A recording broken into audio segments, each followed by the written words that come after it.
Understand me?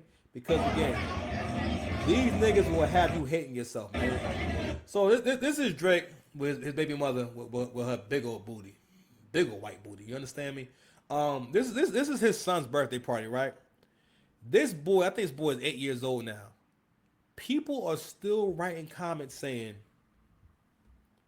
"Thank Pusha T for making this happen."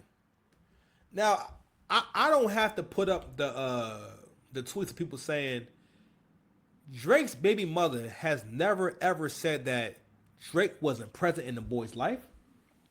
Never ever said that he was a deadbeat dad. That beef with Pusha T really proved how much y'all hate light skinned niggas. Y'all hate winners. All right. And not only that, it proves how much dark skin privilege is alive and well. Because Pusha T said the shit, y'all niggas roll with that as if it was the gospel. And it wasn't even a good diss. When Pusha T's what people talk about for the Pusha T diss is that he exposed Drake for hiding a child with no proof, no receipts, no nothing. And because y'all hate niggas who actually make good music, y'all roll with it. All right, that's one of the first. And again, there's been so many negative narratives that have been put on this man from the beginning of his career. That's always been put on this nigga from either nerds or dark skinned dudes. Because again, dark skinned dudes be having a special hate for light skinned niggas, bro. Not only that, they live a life where people let them get away with being passive aggressive, being a bad friend, being phony, being disrespectful, to the point where dark skinned people deal with you as if you agreed to a shit eating contract. But someone also had made a really good point. I think they really summed things up perfectly. They said, understand, his baby mama never said that he was absent or a deadbeat.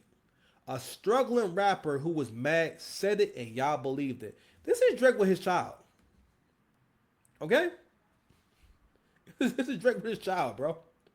All right? And not only that, it's from his child, it's from his baby mother's social media. This is an old ass video from back in the day of Drake with his kid, Drake with Adonis as a baby. Okay?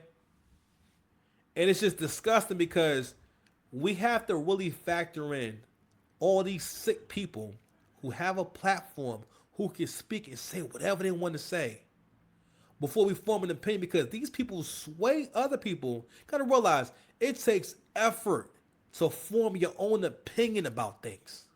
It takes effort to have your own thoughts about things. Right?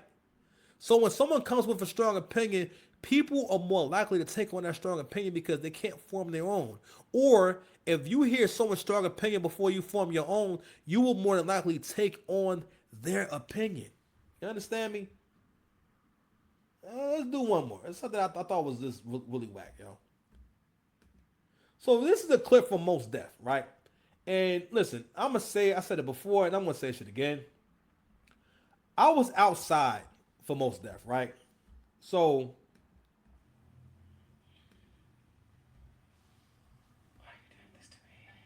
Drake is pop to me, in the sense like if I was in Target in Houston and I heard a Drake song, it feels like a lot of his music is compatible with shopping. for the most part, right?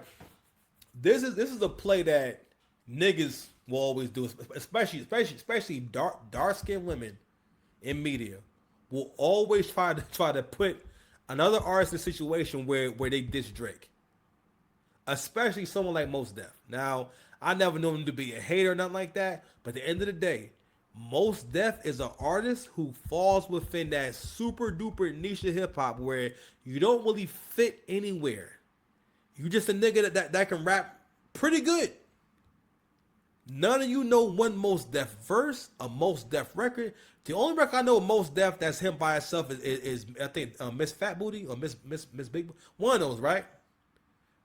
And I'm sorry, and Umi said, "Shine light on the world, shine light for the world to see." Right? And I'm not saying he can't have an opinion, but if you know Drake's catalog, them records that Drake got 21 Savage don't fit in Target.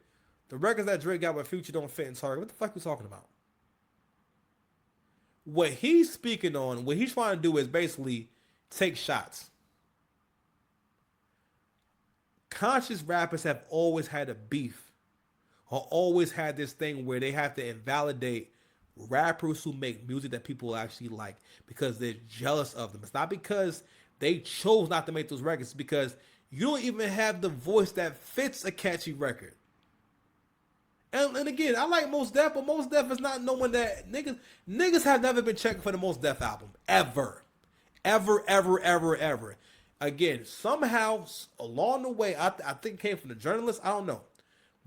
And maybe it starts with Tribe Called Quest, but Tribe Called Quest still had joints that you could enjoy. That's what made them dope.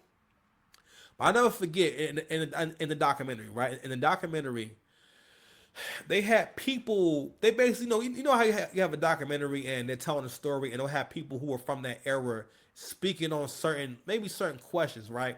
And one person said, "Now they were speaking on how Tribe Called Quest dressed, which was very funky and kind of weird and just not really, just didn't really fit into the whole dope boy aesthetic, right?" And they said the way we saw Tribe Called Quest was maybe that's some ish that we just not up on yet. Rather than saying them niggas dress